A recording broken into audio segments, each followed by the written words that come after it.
স্বাগত জানাই আজকের এই ছোট ভিডিওতে। আজকের এই ভিডিওতে আপনাদের দেখাবো মুন্সিগঞ্জ জেলার শ্রীনগর উপজেলার বালাসুরের মাছ বাজার। এই মাছ বাজারে আপনারা পাবেন পদ্মার তরতাজা ইলিশ, বোয়াল, পাঙ্গাস, রুই, কাতলা, চিতল এবং চিংড়ি, বেলে মাছ সব ধরনের।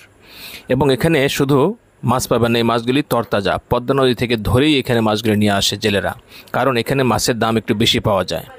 এই মাছগুলির দাম একটু বেশি এবং বেশি হওয়ার কারণে এখানে জেলেরা বিভিন্ন জায়গা থেকে মাছগুলি ধরে এই বিকালে বিক্রি করার জন্য নিয়ে আসে। আপনারা যদি ভালো ভালো মাছ পেতে চান তাহলে অবশ্যই আমাদের এই বালাসুর বাজারে চলে আসবেন। এই বাজার থেকে মাছ কিনে কিন্তু ঢাকার বিভিন্ন প্রান্তে আপনারা চাইলেই বিকেলবেলা চলে যেতে পারবেন। এই বাজারটি বিকাল 4টা থেকে শুরু হয়ে প্রায় রাত 9টা পর্যন্ত চলে এবং বিরতিহীনভাবে এই বাজারে মাছ পাবেন, বিভিন্ন রকম মাছ এখানে কিনতে পারবেন।